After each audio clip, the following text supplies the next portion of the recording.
আসসালামু আলাইকুম ওরহমতুল্লাহ বরকাতু। বর্তমানে বিএনপি তারেক রহমানের বিএনপি সরকার নিয়ে আলোচনার আগে কিন্তু আমাদের ভারতের প্রসঙ্গটা টানতেই হবে, কারণ সব কিছুর মূলে কিন্তু এরাই।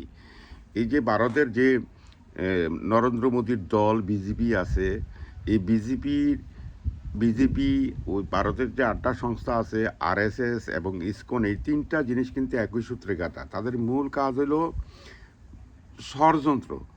যেমন ইসকন, এটা ধর্মীয় প্রতিষ্ঠান।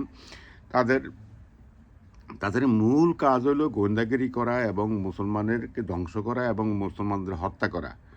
তবু দুঃখ এবং পরিতাপের বিষয়, এই যে ফখরুল ইসলাম আলমগীর ফখরুল ইসলাম আলমগীর কিন্তু ওই যিনি কাতিমে এক কুত্তা যেমন পাগল হয়, কোলাকুলি করে এক কুত্তার সাথে আরেক কুত্তা, এই মির্জা ফখরুল ইসলাম আলমগীর কিন্তু ইসকন মন্দিরে গিয়ে বসে থাকতো। আর এই যে চিন্ময় যে জেলা ছিল, এটা আল্লাহ লগে গিয়ে কোলাকুলি করতো।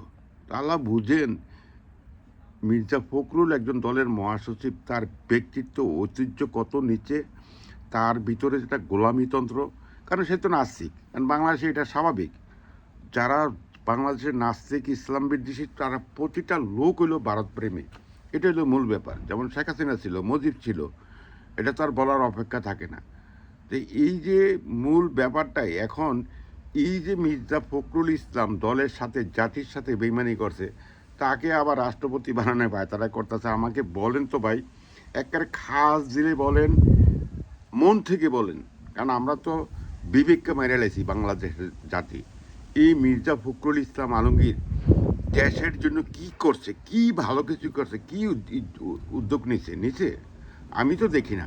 আমি তো তার কোনো আমলনামা দেখি না। তার মূল ছিল ওই গণভবনে শেখ হাসিনার সাথে গোপনে দেখা করতো।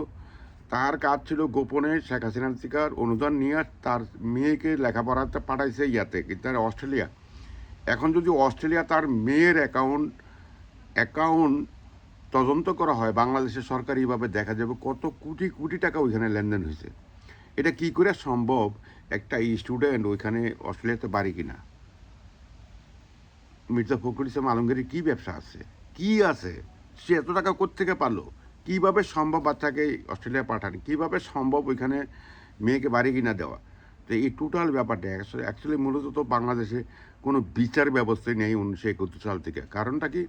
আপনারা দেখেন, এই যে শেখ মুজিব একটা স্বাধীন দেশে 90,000 বিহারি মারছে, তারপরে মুক্তিযোদ্ধা মারলো 22,000, এটির কোনো বিচার হয়েছে?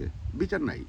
এই যে আমলিকার আমলে দেখেন না, এই যে ওসি প্রদীপ, যে কক্সবাজারে 450 লোক হত্যা করছে, তার ফাঁসির রায় হয়েছে? হয় নাই।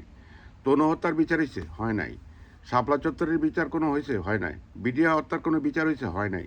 তার অর্থ হলো পুরো দেশটাই চলতেছে একটা হজবর হলো, ওই ভারত যেটা বলবে সেইভাবেই বাংলাদেশ চলে। এটা হলো মূল ব্যাপার। এই যে এখন দেখেন একটা কুলাঙ্গার অসভ্য ব্যাধ এই বাংলাদেশে দেখেন, যারা ভারতের দালাল তারাই কিন্তু এখন সুপ্রিম ক্ষমতায়। যেমন আপনি দেখেন সালাউদ্দিন একজন স্বরাষ্ট্রমন্ত্রী, তাকে নিয়ে বিতর্ক আছে, সে একজন কিন্তু রয়্যাল এজেন্ট।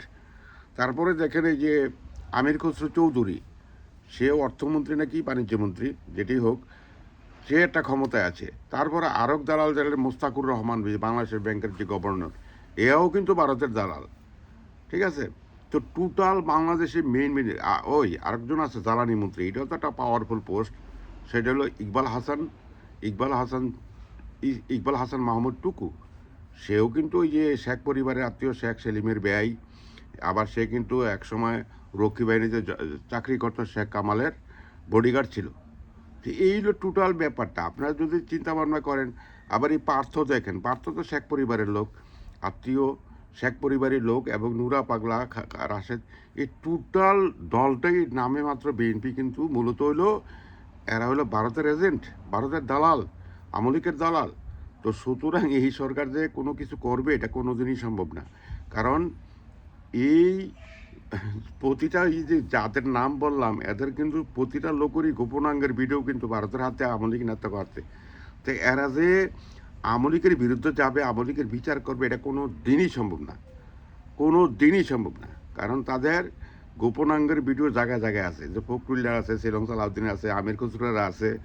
এরা ওই যে ইন্ডিয়ান ক্লাবে যেত, ইন্ডিয়ান দূতাবাসে যেত, বিভিন্ন মিটিংয়ে যেত, আভিজিত হোটেলে যেত, এখানে কাম খান বাগাই লাইছে ভারতের রয়েরা। তো সুতরাং এদের দ্বারা দেশ পরিচালিত হবে না, আমরা ইনসাফ প্রতিষ্ঠিত করতে পারবো না। কারণ 1971 সাল থেকে যেই দেশে খুন লুটপাটের বিচার নাই, এই দেশে আর কি হবে? এখন আবার দেখেন এই যে এটার কন্ডাক্টারে নিছে, আওয়ামী লীগের কন্ডাক্টারে নিছে রুমিন ফারহানা, ফজু পাগলা ইত্যাদি ইত্যাদি, শিলং সালাউদ্দিন। তো এই দেশ কে চালাবে? এই দেশের দরকার একটা গৃহযুদ্ধ। গৃহযুদ্ধের মধ্যে দেশ ঠিকে যাবে, এটি হলো মূল ব্যাপার। আর কত যেই শেখ হাসিনা 200-250 বিলিয়ন টাকা বিদেশে পাচার করছে, সেই শেখ হাসিনারে আবার দেশে বৈধতা দেওয়ার জন্য একটা মহল চেষ্টা করতেছে।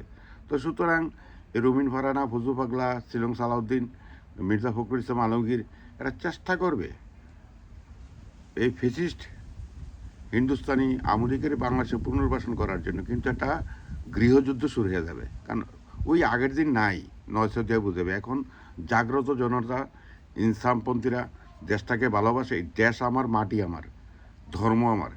তো এইটা হলো ইউনিভার্সাল ট্রু। এখন এই যে বংবাং করে দেশ চালানো যাবে না।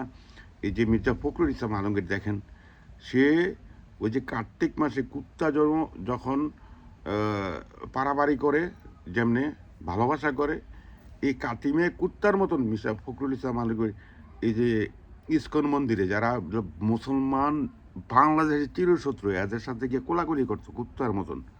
তো এই দেশে আপনারা কি আশা করতে পারেন এইসব নেতা দিয়ে? আবার পায়তারা করতেছে এটা রাষ্ট্রপতি ঘোষণা করার জন্য। শ্রী লজ্জা জাতির জন্য আমাদের। বাংলাদেশ জিন্দাবাদ, ইনকলাব জিন্দাবাদ।